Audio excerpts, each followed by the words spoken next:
Salve, salve, primeirão! Beleza, galera? Show, né?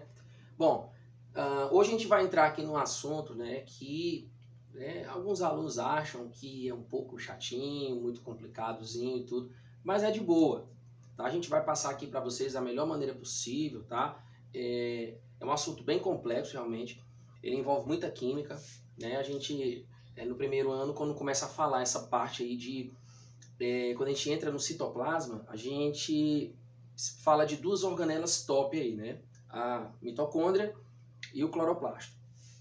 E a mitocôndria tem uma função muito importante para a célula, né? Primeiro, ela vai realizar a respiração, né, da célula. Graças à mitocôndria, a célula vai poder realizar essa função, tá? E daí ela vai conseguir obter também, realizar todos os seus processos de obtenção de energia, tá? Então tem tudo a ver com essa organela mitocôndria. Quando a gente falou aí das organelas do citoplasma, né, eu disse que eu ia deixar a mitocôndria e cloroplasto para falar depois, porque é um capítulo para a mitocôndria e o outro capítulo para o cloroplasto, tá bom? Então, vamos para o metabolismo energético, parte 1, a respiração celular aeróbica, beleza? Bom, primeiramente, noção de metabolismo, né? Nós sabemos que o metabolismo constitui a todas as reações químicas que ocorrem no nosso corpo. Reações tanto de ganho, como reações também de perdas, beleza? E existem aqui dois tipos de reações, né, que constituem esse conjunto, né, esse metabolismo. Nós temos o anabolismo e o catabolismo.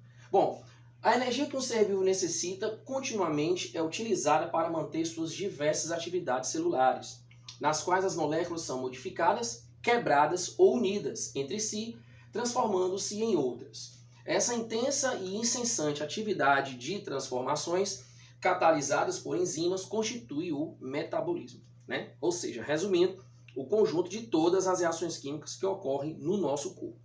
Bom, anabolismo, conjunto de reações de síntese, tá? Por meio das quais um ser vivo constrói as moléculas, né, orgânicas, né, as complexas moléculas orgânicas que formam o seu corpo. Ou seja, são reações aí em que nós teremos a obtenção dessas moléculas complexas, tá? No caso, reações aí de ganho, né? Tá? São uma reação de síntese, é uma reação de adição, tá? Ou seja, a gente vai ganhar alguma coisa com essas reações aí, né, do anabolismo. Já nas reações do catabolismo, é o conjunto, né, das reações de degradação, tá, de moléculas, né? É por meio das reações catabólicas que os seres vivos obtêm a matéria-prima, né, e a energia necessária à vida. Ou seja, o catabolismo são as reações onde nós iremos quebrar, né, degradar moléculas maiores em moléculas menores. Beleza? Então, o anabolismo, né, nós, né, teremos aí a união de moléculas menores para formar moléculas maiores, e o catabolismo nós iremos quebrar uma molécula maior e transformar em moléculas menores. Beleza, né? Então, aqui ele está mostrando, no anabolismo, moléculas simples irão se transformar em moléculas complexas, tá? Isso aqui nós teremos energia. E no catabolismo também, né, as moléculas complexas irão se transformar em moléculas simples.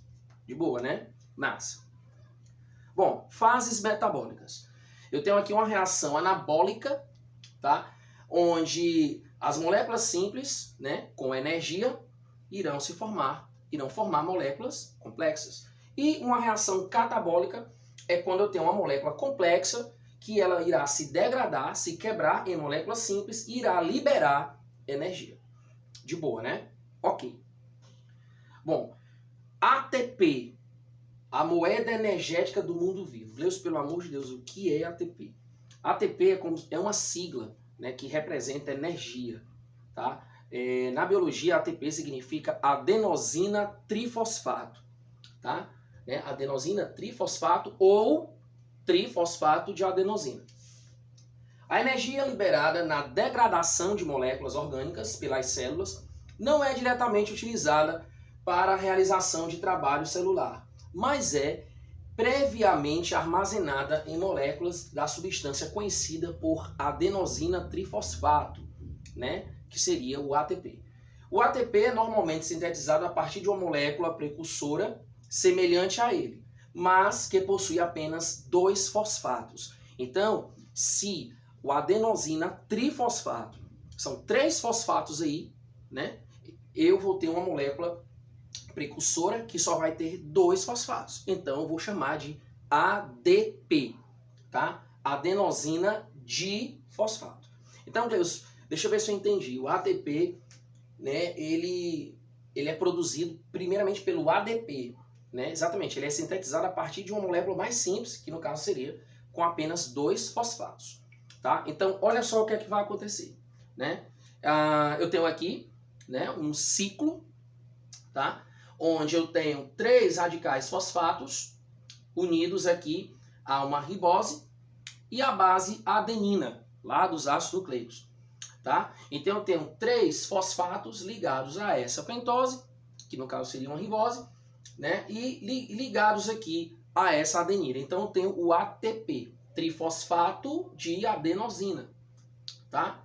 E ele vai aqui, né, perder um de seus fosfatos e vai se transformar em ADP, certo? Um de seus fosfatos, ele vai ficar livre e nós chamamos ele de PI, fosfato inorgânico, onde novamente esse fosfato inorgânico vai se combinar ao ADP e vai voltar a se transformar em ATP. Tá? Observe aí que quando ocorre a quebra, né, desse fosfato aqui do ATP, né, nós temos aí a liberação de energia. Tá? Então, ó, quando eu quebro de ATP para ADP, eu vou ter energia disponível para o trabalho celular, né, e para a síntese química. Tá certo? Então, mostrando aqui, né, um pouco maior para vocês, eu tenho aqui o ADP, né, adenosina difosfato, ó, apenas 2 fosfatos ligados a essa base nitrogenada, tá? Mais a energia, tá? Mais o fósforo que ele vai recuperar. Então eu vou ter novamente um ATP, tá? Eu tenho ADP mais P formando novamente ATP. Então, isso significa dizer que o ATP, ele perde um de seus fosfatos, ocorre liberação de energia, depois ele recupera de novo esse fosfato e retorna ao estado de ATP. É um ciclo, né? Exatamente. Então essa moeda energética do mundo vivo, ela foi criada para que sempre que ocorra alguma reação onde vai liberar energia, tá certo? Aí nós iremos representar, né, por essa sigla aí de ATP, tá bom? Bom, mitocôndria, a sede da respiração celular. É aqui que a gente vai falar daquela organela lá que eu disse que era a organela top, né? Uma organela que tem um alto poder de duplicação, porque ela tem DNA próprio, né? Uma molécula que, desculpa, uma organela que tem 2 membranas, uma membrana externa e uma membrana interna, né? Então, olha só, né? A estrutura das mitocôndrias. O número de mitocôndrias em uma célula varia de dezenas a centenas, dependendo do tipo de célula e do seu grau de atividade. Como assim? Se uma célula vai realizar diversas funções, ela vai ter que ter muita mitocôndria. Por exemplo, um espermatozoide. O espermatozoide ele vai nadar muito lá no canal vaginal, ele vai tentar lá atravessar a membrana do óvulo, né? É uma célula que está trabalhando, ela vai estar nadando muito para chegar até o seu destino. Então ela vai estar gastando muita energia para poder estar realizando essa atividade. Então é muito comum que na célula, no espermatozoide, ele tenha muitas mitocôndrias aí. Outra célula também que tem muitas mitocôndrias, a célula dos nossos músculos. A gente está sempre contraindo, relaxando, estamos sempre trabalhando aí os movimentos do corpo. Então as células dos nossos músculos, elas também apresentam muitas mitocôndrias, tá certo? Então assim, quanto mais uma célula trabalha, certo? Mais essa célula terá essa organela aqui.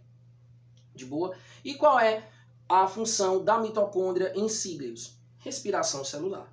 A célula vai realizar todo o seu trabalho aí de respiração graças a essa organela chamada mitocôndria. Tá? Eu tenho aqui a fotografia aqui de uma mitocôndria, né, no microscópio, mostrando a sua matriz mitocondrial, que é uma estrutura meio líquida, né, dentro da mitocôndria.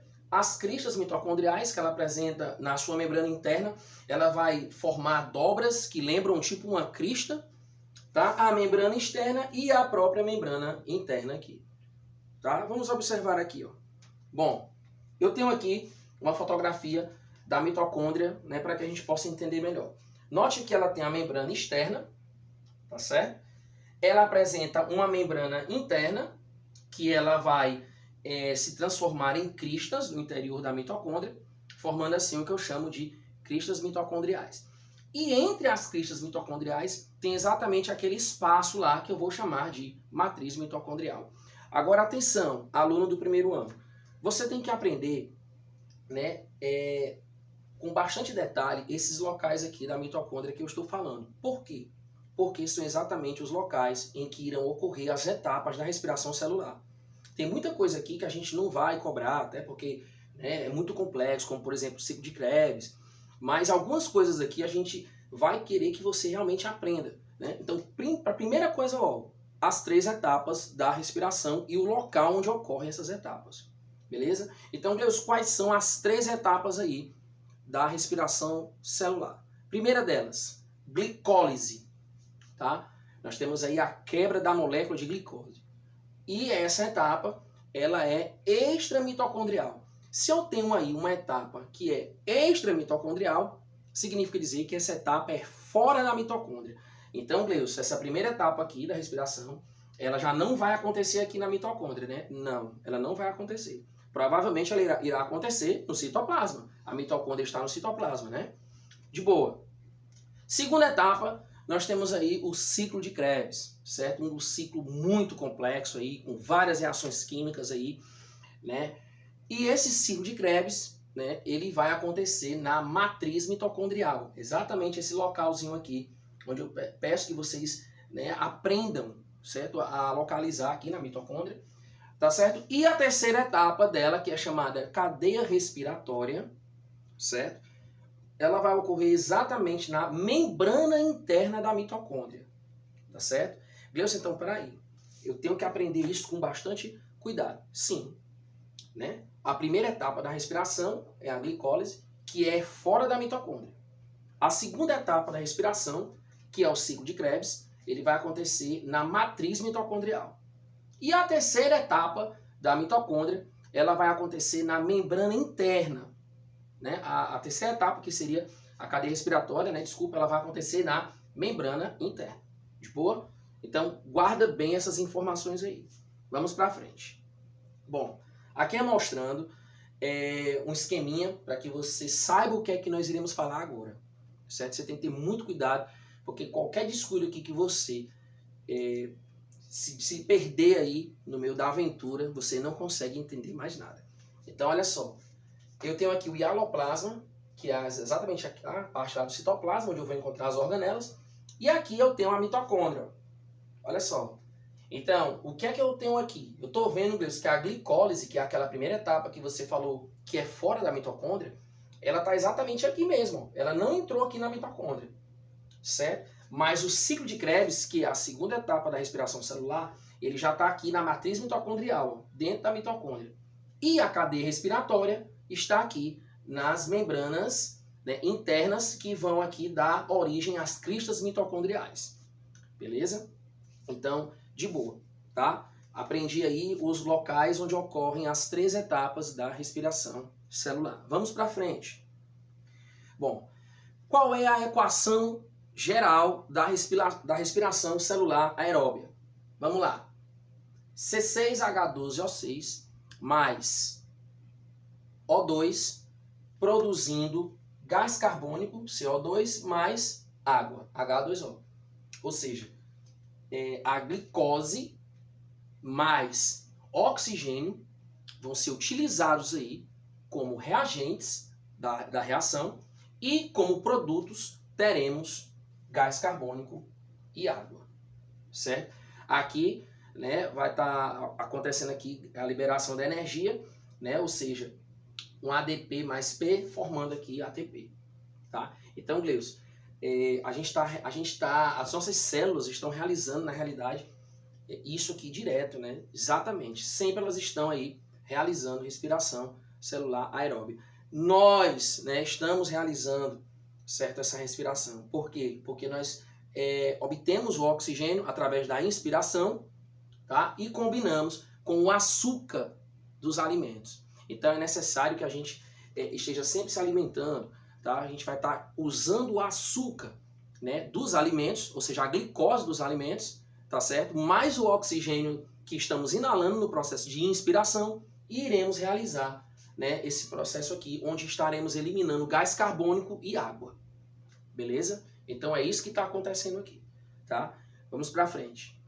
Bom, primeira etapa da respiração. A glicólise. Lise, quebra. Glico vem de glicose, açúcar. Então, eu começo o meu processo de respiração quebrando o açúcar da comida, certo? Se eu não me alimentar, eu fico fraco, certo? Então, eu necessito ingerir o açúcar para que esse açúcar seja quebrado nos processos aqui de reações aqui do metabolismo, para dar início aqui ao nosso processo.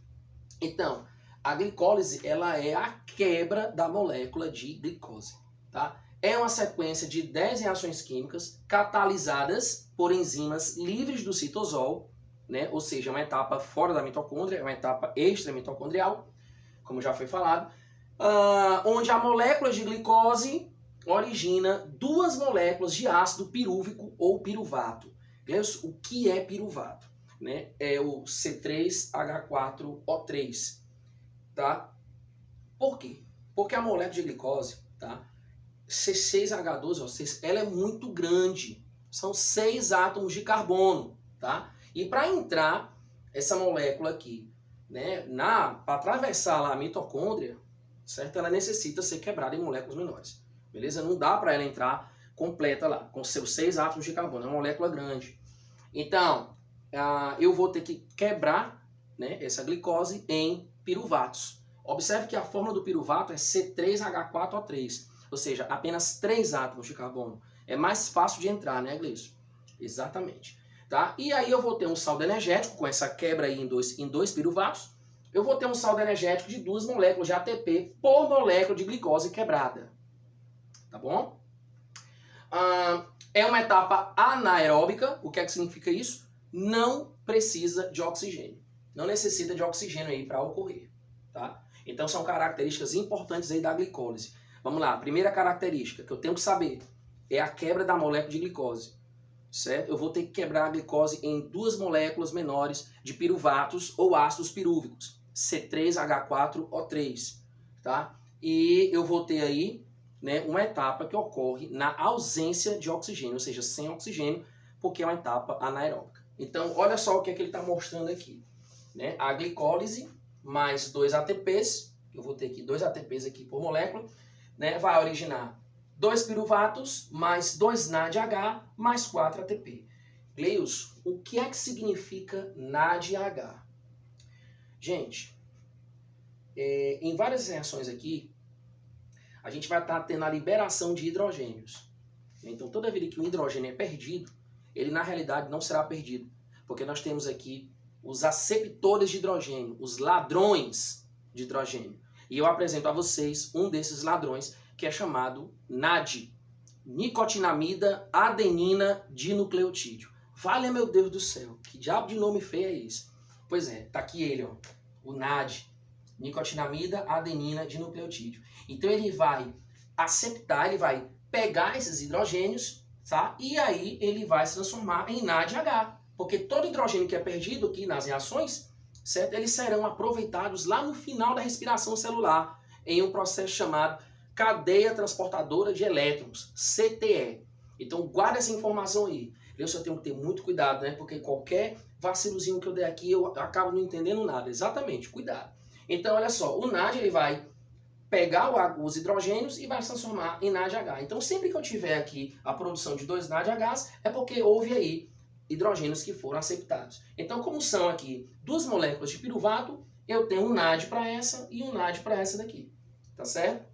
E no saldo total, eu vou ter 4 ATPs. Tranquilo? Bom, além de 2 moléculas de piruvato, na glicólise são liberados 4 elétrons, né? É negativo, tá? Com alto nível de energia e 4 íons H+. Eu acabei de falar para vocês que os íons H+, eles são aí captados pelos NAD, né? Ou seja, 2 desses íons permanecem livres no citoplasma, no citosol, tá? Enquanto os outros 2 e os 4 elétrons energizados são prontamente capturados por 2 moléculas de aceptores, o NAD, nicotinamida adenina dinucleotídeo, tá? Aceptor de elétrons ou aceptor de hidrogênios, tanto faz, tá, galera? Então, olha só, o que é que vai? Vamos resumir a glicólise aqui para vocês, a primeira fase, né? Bom, ocorreu a glicólise mais o consumo de 2 ATPs. Tivemos o quê? Formação de 2 ácidos pirúvicos ou piruvatos, né? Mais 4 hidrogênios, tá? E produção de 4 ATPs. 2 hidrogênios são transportados pelo NAD, passando para o estado reduzido, NADH, né? Qualquer reação química, NAD mais H, NADH. Tá? E aí eu tenho a equação geral da glicólise, que ficou C6H12O6 mais 2 ADPs mais 2 fosfatos inorgânicos livres, né? Mais 2 NAD+, formando o quê? 2C3H4O3 mais 2 ATPs mais 2 NADH. Beleza? Então isso aqui é a minha equação geral da primeira etapa da respiração, que é a glicólise, etapa extramitocondrial, fora da mitocôndria. Beleza? Vamos para frente. Segunda etapa, o ciclo de Krebs ou ciclo do ácido cítrico. Isso, meu Deus, é uma matéria show, né? Aí a gente tem que ter muito cuidado, porque muita química, exatamente, estamos falando aqui de bioquímica pura. Bom, vamos lá. O ácido pirúvico, agora a gente vai dar continuidade. A gente viu aí que a glicólise ela foi quebrada em 2 piruvatos e agora eu vou mostrar para vocês como é que o piruvato entra na mitocôndria para continuar aí o processo de respiração celular. Lembre-se que agora nós iremos para a segunda etapa, que é o ciclo de Krebs. Então, olha só, o ácido pirúvico, produzido na glicólise, que foi o que nós vimos, é transportado para o interior da mitocôndria, tá? E na matriz mitocondrial, ele reage imediatamente com uma substância denominada coenzima A. A gente chama de CoA, tá certo? Então, peraí, ele entra na matriz mitocondrial e ele se combina com uma enzima que está lá esperando, que é a coenzima A. Pensa, o que é que a coenzima A vai fazer com o piruvato? Ela vai fazer com que o piruvato participe, entre no ciclo de Krebs. Então, olha só, nessa reação são produzidas 2 moléculas, né? Uma acetilcoenzima A, eu vou chamar de acetil-CoA, para resumir o nome, e uma de gás carbônico, né? CO2. Dela também participa uma molécula de NAD, né? Que se transforma em NADH, ao capturar 2 hidrogênios de alta energia, né? E um dos 2 hidrogênios liberados na reação. Então, vamos para cá, tá? Prestem atenção. O piruvato, ainda, né, que vai entrar agora no ciclo de Krebs, certo? Ele vai se combinar com essa coenzima A, aqui ela, CoA, certo? Para isso, ele vai acabar perdendo aqui, ó, gás carbônico, ou seja, ele será descarboxilado, tá certo? E vai ocorrer também aqui a captura de hidrogênio. Note aqui do NAD para o NADH. Beleza, queridos. Agora que ela virou, né, acetilcoenzima A, ela vai entrar no ciclo de Krebs, certo? Onde nós teremos aqui, né, algumas reações que eu vou falar para vocês só por cima, beleza? Olha só o que é que vai acontecer aqui. Vale, meu Deus do céu. Fica calmo, fica calmo.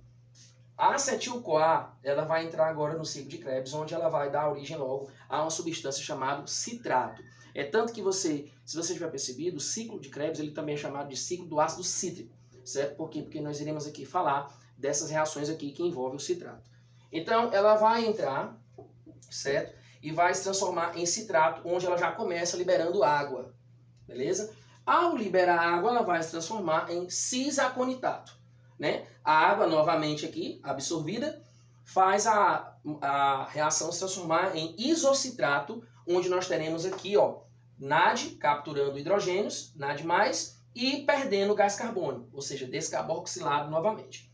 Tá certo? O que é que vai acontecer? Depois do isocitrato, né, após acontecer esses detalhes, nós teremos aqui o alfa-cetoglutarato, tá? Onde nós teremos mais um NAD aqui, se transformando em NADH, e mais gás carbônico sendo perdido, certo? Assim eu terei a formação do succínio-CoA. O succínio-CoA, ele vai, no caso aqui, liberar aqui GTP, que é uma também moeda energética, né? Um símbolo que representa aí energia, gasto energético, certo? E vai se transformar em succinato. O succinato, nós teremos aqui agora a presença de um outro aceptor chamado FAD. Gleison, o NAD era nicotinamida adenina dinucleotídeo. E o que é FAD? Né? Flavina adenina dinucleotídeo. Tá certo? Parece nome de gente, né? Então o FAD ele vai pegar um hidrogênio também e vai se transformar em FADH2. E aí o succinato acaba se transformando em fumarato, né? Eu tenho aqui a presença de água, onde o fumarato se transforma em malato, e eu vou ter mais um NAD aqui capturando hidrogênio, se transformando em NADH, e aí eu vou ter a transformação final chamada oxilacetato. Ou seja, resumindo o ciclo de Krebs, o citrato ele vai se transformar em oxalacetato, tá? Então eu vou dar aí 2 voltas nesse ciclo, onde eu sempre vou transformar o citrato em oxalacetato. Beleza? Então, essa aí é a dinâmica do ciclo de Krebs. Bom, na matriz mitocondrial, as moléculas de acetil-CoA são oxidadas e originam 2 moléculas de gás carbônico e a coenzima A intacta, né? A oxidação completa do acetil-CoA consiste em um conjunto de 9 reações químicas sequenciais, que foi o que nós vimos agora, que formam um ciclo, né? Pois a molécula de ácido oxalacético, que se une ao acetil-CoA no início do processo, é recuperada intacta no final. Você viu lá, né? Esse conjunto de 9 reações químicas é chamado de ciclo de Krebs ou ciclo do ácido cítrico.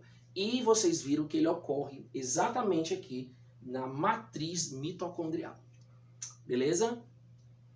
Bom, vamos para frente. Aqui é mostrando, né, mais uma vez, o local da glicólise, fora aqui da mitocôndria, o ciclo de Krebs, né, esse conjunto aqui de 9 reações químicas que nós vimos aqui, certo? Que está acontecendo aqui na matriz mitocondrial. E vamos agora para a terceira etapa, né? Mas antes, só mostrando aqui para vocês, né, por que o nome Krebs, certo? Gente, Hans Krebs, né, foi um bioquímico britânico de origem alemã, né? Hans Adolf Krebs nasceu em 28 de agosto de 1900, em Wildeshausen, acho que é assim que se fala, não sei, e faleceu a 22 de novembro de 1981, em Oxford.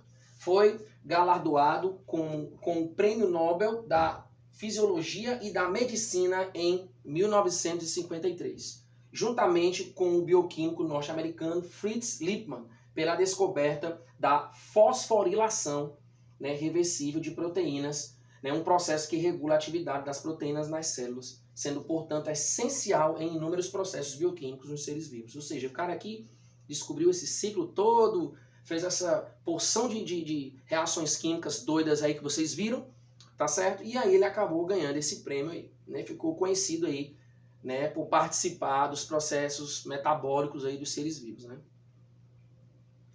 Fosforilação oxidativa, terceira etapa da respiração celular. Gleison, você falou lá que a terceira etapa é chamada cadeia respiratória. Pois é, a cadeia respiratória é uma das etapas da fosforilação oxidativa. Gleison, o que é que significa que esse nome aqui? Fosforilação. Fosforilação é todas as reações químicas que envolvem aí ATP. Tá? Então a gente vai ter aqui fosforilação. Ó, a síntese da maior parte do ATP gerado na respiração celular está acoplada à reoxidação das moléculas de NADH e FADH2, que se transformaram em NAD+, e FAD, respectivamente. Tá? Nessa reoxidação são liberados elétrons com alto nível de energia, que após perderem seu excesso energético, reduzem o gás oxigênio a moléculas de água. Então olha só aí, né, da onde é que vai a origem das moléculas de água aí, do fim da respiração, né? Guarda bem. A energia liberada gradativamente pelos elétrons durante sua transferência até o gás oxigênio é usada na produção de ATP. O termo fosforilação oxidativa refere-se justamente à produção de ATP, pois a adição de fosfato ao ADP para formar ATP é uma reação de fosforilação. Ou seja, todo e qualquer tipo de reação que eu usar aí o ATP, certo? Ou seja, ele falou aqui ADP mais P formando ATP. Então eu vou ter uma reação de fosforilação, tá bom? Ela é chamada oxidativa porque ocorrem diversas oxidações sequenciais nas quais o último agente oxidante é o gás oxigênio.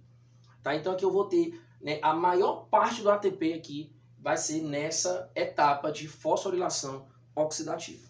Olha só, a cadeia transportadora de elétrons, né, que também vai acontecer aqui, eu vou chamar de CTE, tá? A mesma coisa que cadeia respiratória, que a gente viu lá, a terceira etapa e tal, né?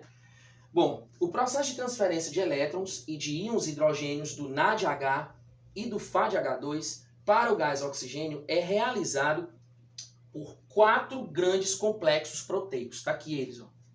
Tá? Segura essa, hein? 4 grandes complexos proteicos arranjados em sequência na membrana interna da mitocôndria, ou seja, o local onde ocorre isso aqui.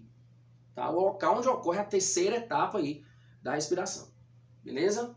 Bom, entre os componentes desses complexos, né, destacam-se aqui, né, os citocromos, que são proteínas, né, transferidoras de elétrons e que têm ferro em sua composição.